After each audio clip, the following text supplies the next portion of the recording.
There always will be a lot of second guessing in the NBA of what might have been. Had we taken Michael, we might have had a dynasty. Welcome to Watch Mojo, and today we're counting down our picks for the biggest mistakes ever made in sports. The Red Sox committed the original sin of baseball. That is, they traded Babe Ruth to the Yankees for cash. Number 20, Japan's judo humiliation. The hometown crowd at the Tokyo Olympics was electric. It was 1964, and the IOC had just added judo to the games for the very first time. It was supposed to be a national showcase, Japan's own martial art on their home turf. Their champions were destined for gold. For 3 weight classes, they were right. Japanese judoka swept the medals, but the federation's critical mistake was hubris. They believed no outsider could possibly claim the new open weight division. By underestimating Anton Geesink, they left themselves vulnerable. The Dutch giant toppled Akio Kaminaga in the final, delivering a shock on home soil. Japan's national pride had turned into an Olympic humiliation, and the loss became a lasting lesson. Never assume victory is guaranteed. Number 19, England's cricket bodyline tactics. The Ashes represent one of cricket's fiercest rivalries, England and Australia. But England's tactics in 1932 nearly tore the game and the British Empire apart. There are 2 teams out there. One is playing cricket, the other is making no attempt to do so. To contain Australian star Don Bradman, Captain Douglas Jardine ordered bodyline bowling, fast deliveries aimed at the batsman's body, with fielders crowding the leg side. It worked on the scoreboard, as England won the series, but the tactic was a colossal mistake. Players were injured, crowds were outraged, and Australia's government formally protested. The diplomatic rift between the 2 countries lingered for years. It was so devastating to Anglo-Australian relations. Relations between them were poisoned until the outbreak of World War II forced them to reconcile. Number 18, Lindsay Jacobellis blows it. Snowboarding was a sport coming into full international recognition in 2006. The snowboard cross event was making its Olympic debut in Turin. Young American superstar Lindsay Jacobellis was poised for a coronation, seconds away from winning the event's very first gold. Instead of cruising to victory, she went for a flashy grab on her last jump, wiping out spectacularly. The showboating move cost her the gold, as Switzerland's Tanja Frieden sped past to steal it. The fall haunted Jacobellis for years, replayed every time the Olympics rolled around. It wasn't until 2022 that she finally captured that elusive gold medal. It was a long-awaited but bittersweet redemption after one of the game's most famous wipeouts. Number 17, Jean Van de Velde goes for the green. He arrived at the 18th hole of Carnoustie on the verge of victory. He needed only a double bogey to secure the championship. Most golfers in that situation would play it safe. You lucky little rascal. And that bounced and seemed to go way to the right. The Frenchman, though, pulled out his driver and attacked. His ball landed in the rough. Tough, but survivable. Then his next shot ricocheted off a grandstand. A later attempt landed in the water. His meltdown seemed to unfold in slow motion before the entire world. After removing his shoes and contemplating a shot from the burn, he finally staggered to a triple bogey. That forced a playoff he'd go on to lose, cementing one of the most infamous collapses in golf history. He had it in the palm of his hand, and before he could close the fingers round the handles of the jug, it was snatched away. Number 16, Andres Escobar's own goal. It was the 1994 World Cup final group stage match between Colombia and the U.S. Colombian defender Andres Escobar slid across the field to block a cross. If he had been successful, the play would have been on highlight reels around the world. Sadly, Escobar accidentally redirected the ball into his own net. The mistake sealed Colombia's shocking elimination, a humiliating outcome for a team hailed as a tournament dark horse. Back home, Escobar became the face of that disappointment. Just days later, he was gunned down outside a Medellin nightclub, his killers tied to cartel gambling losses from the match. Escobar was made a scapegoat for his nation's failure. He paid for that failure with his life. Cada vez que lo recordamos lloramos mucho, ya, porque te repito, era un buen jugador y era como persona, era una persona intachable. ¿Qué culpa? Un autogol lo puede hacer cualquiera. No tenía, eso no tiene ningún derecho de que alguien le cobre la vida. Number 15. The IOC lets Russians compete. Russian athletes doping has been an open secret and the butt of international jokes for decades. But in 2015, a scandal erupted. Evidence of a massive state-sponsored scheme and cover-up stretched across sports. For years, international sports competitions have unknowingly been hijacked by the Russians. Coaches and athletes have been playing on an uneven field. Sports fans and spectators have been deceived. The next year, the IOC had a chance to make a statement at the Rio Olympics. But instead of banning Russia outright, it allowed most athletes to compete. 2 years later in Pyeongchang, Russia was officially barred. Most of the world celebrated, until the Olympic athletes from Russia marched in under a neutral flag. The loophole became a running joke, as Russia kept winning medals while facing no real consequences. Some Russian athletes, many of whom often medal in the Winter Games, can play if they can prove they're clean of performance-enhancing drugs, but they'll have to wear neutral, non-Russian uniforms. Even today, the IOC finds pathways for Russians to compete, raising criticism that the organization values spectacle over accountability. Number 14, Tiger Woods' affairs. At the peak of his career, Woods wasn't merely the best golfer in the world, he was one of the most recognizable brands on earth. He was the ultimate competitor. He did what he had to do to win. It certainly created Tiger and everybody else. Then came 2009 and the personal choices that shattered it all. Woods' multiple extramarital affairs came to light in a tabloid firestorm. His private life splashed across magazine covers and TV screens worldwide. His marriage collapsed and so did his sponsorships. Gatorade, AT&T, and Accenture all bailed. Only Nike stuck around. Analysts estimated the fallout cost him billions in endorsements and tournament revenue. Though Tiger clawed his way back on the course, even winning the 2019 Masters, his reputation never fully recovered. Many doubted we'd ever see it. But here it is. The return to glory. The scandal remains one of the costliest self-inflicted mistakes in sports history. Number 13, the European Super League. When Europe's richest football clubs announced a breakaway Super League in 2021, the backlash was as instant as it was full of rage. It's a criminal act. A spit in the face.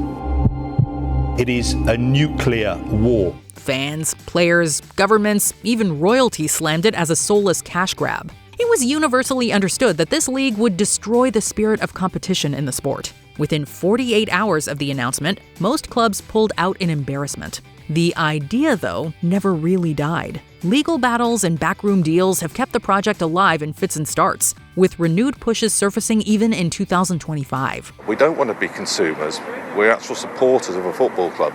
And so there has to be a sort of two-way relationship there. What began as a poorly thought-out power play has become an ongoing tug-of-war over the soul of European football.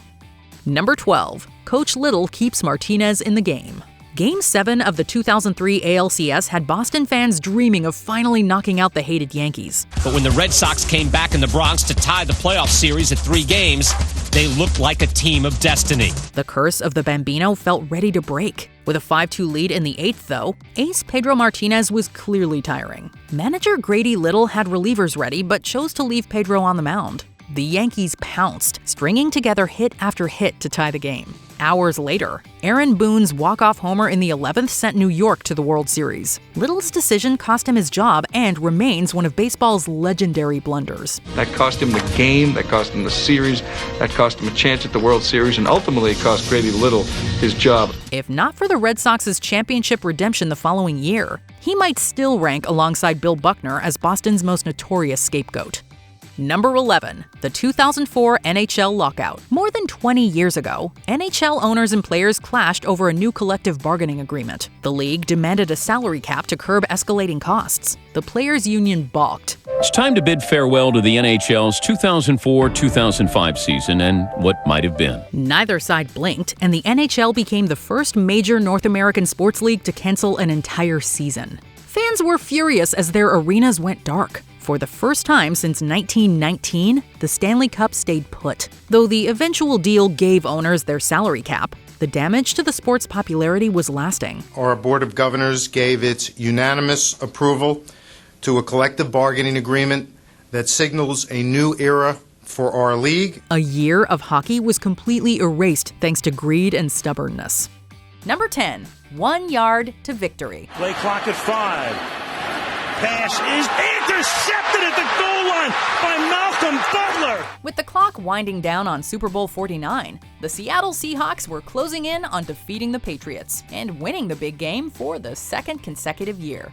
All that was left for them was to move the ball 1 yard into the end zone. I can't believe the call. With beast mode Marshawn Lynch on their side, it seemed like the Seahawks were almost definitely going to run it in and win the game. However, in a shocking turn of events, Seattle decided to try and pass the ball instead. This led to Malcolm Butler intercepting the pass and New England winning the Super Bowl. It's got to be one of the dumbest calls in Super Bowl history. Number 9, Gretzky is benched. Is this the toughest moment in your hockey career? Well, to say the least, we're devastated. It was the 1998 Nagano Winter Olympic Games, and in the hockey semifinals, Canada was forced into a shootout with the Czech Republic, despite being clear favorites to win the game. But all was not lost. Canada had the star power, including the great one, Wayne Gretzky. There was no way they could lose the shootout, right? Well, for unknown reasons, the coach, Mark Crawford, didn't nominate Gretzky to take a shot. Due to this highly questionable decision, Canada lost the game and finished 4th. The details behind Crawford's medal-losing choice to bench Gretzky have never been explained. And I feel so sorry for Gretzky. You know, you can almost see it in his eyes. This is it for me for the Olympics, and it's sad. Number 8, the 2002 figure skating mishap. David, what was your first thought when the numbers went up? It was like a punch in the stomach. In the 2002 Winter Olympics, Russia was awarded gold in the pairs figure skating event, to the shock of many, including the silver medalists. Jamie Salé and David Pelletier of Canada put on a performance that many felt should have won the duo gold. As the scores came in, so did many complaints, and the judges were accused of fixing the competition. This was confirmed when a French judge broke down in her hotel and confessed that she was pressured by the head of the French skating organization to give the Russians a higher score. This led to both Russia and Canada being awarded the gold. They could see that we made absolutely no mistake, and it has to be that picky when two skaters do skate well, and they definitely did make a mistake. Number 7, Pacquiao's split decision loss to Bradley. In 2012, Manny Pacquiao was boxing's biggest global star. Audiences were primed to watch his bout, defending the WBO welterweight title against undefeated Timothy Bradley. All eyes on Pacquiao to see if he's ready for the fight or if he has been diminished by his personal transformation, as so many seem to be thinking is the case. For most fans and commentators, the fight didn't feel close. Pacquiao dominated with speed and power, outlanding Bradley in nearly every statistical category. By the final bell, the outcome seemed obvious. Then came the shock, a split decision for Bradley. The arena erupted in boos, and outrage swept the sport. The call was so controversial it sparked accusations of corruption and renewed demands for reform in boxing's scoring system. And I think that is a terrible, bogus decision.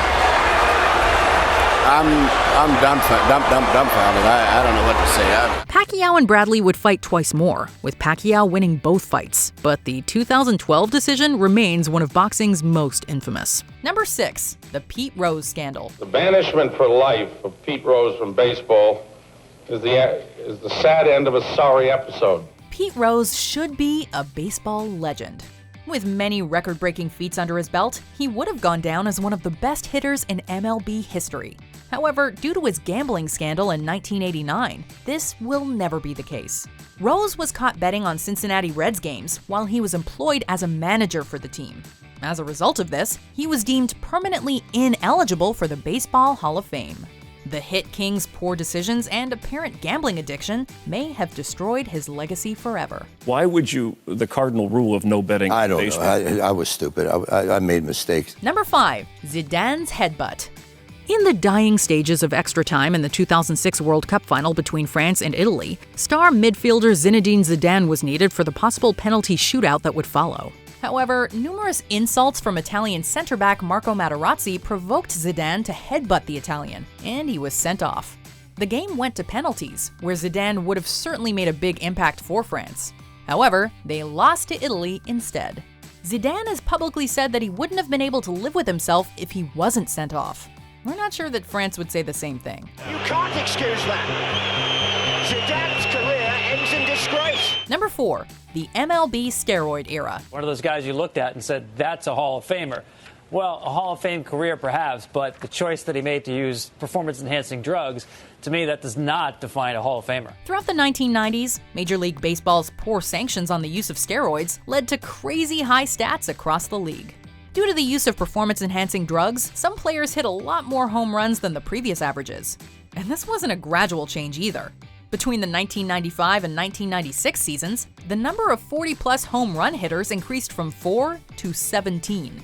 These extraordinary numbers caused a series of steroid scandals involving the likes of Barry Bonds and Mark McGwire. This led to long-term ineligibility for some and major health concerns for others. To me, Bud Selig, he will be defined by how this era is viewed by history. Number 3, Patrick Roy versus Mario Tremblay. Bang, bang, 8-9 goals. I didn't have any choice then, and I know that he was mad. It was an off night for the Montreal Canadiens in December of '95. The team was suffering at the hands of the Detroit Red Wings. However, it could have gone very differently. It was well known that goalie Patrick Roy and new coach Mario Tremblay were not the best of friends. But this poor relationship escalated after Tremblay waited until Roy had let in 9 goals before switching goalies. Tremblay's power play contributed to the biggest home defeat in Canadiens history. Montreal would lose their star goalie shortly after, and Roy went on to win 2 more Stanley Cups with the Colorado Avalanche. It's not easy, and it's too bad how this whole situation came out. Number 2, Sam Bowie over Michael Jordan. Sam Bowie was really good, but by the time they drafted him, he'd missed 2 full years, he'd been redshirted twice. To me, it's more of a what if. Nobody can see the future, but they can dwell on the past, especially if you're the Portland Trailblazers. In the 1984 NBA draft, Portland was on the clock for the 2nd overall pick, selecting Sam Bowie from Kentucky. However, in the 3rd pick, Chicago drafted Michael Jordan. Bowie was a decent player, but his career was plagued with numerous injuries, making this a bad decision before we even look at what Jordan accomplished on the court. He was, and still is, a pop culture powerhouse. We can be sure that Portland is still kicking themselves about this one. How could people not see this in the moment? You gotta be kidding me. Who passes up this guy? Before we continue, be sure to subscribe to our channel and ring the bell to get notified about our latest videos. You have the option to be notified for occasional videos or all of them. If you're on your phone, make sure you go into your settings and switch on notifications. Number 1, Babe Ruth, franchise killer. New York never was able to beat the Red Sox before this. The Red Sox could never beat New York after the sale either. Still recognized today as one of the greatest hitters in baseball history, Babe Ruth was possibly the biggest steal for the Yankees, no matter the price. After building a legend in Boston, he was sold to New York's better-known team in 1919. This deal saw the beginning of the curse of the Bambino. After Ruth's move, he managed to capture 4 World Series titles, while the Sox were in the early stages of an 86-year championship drought.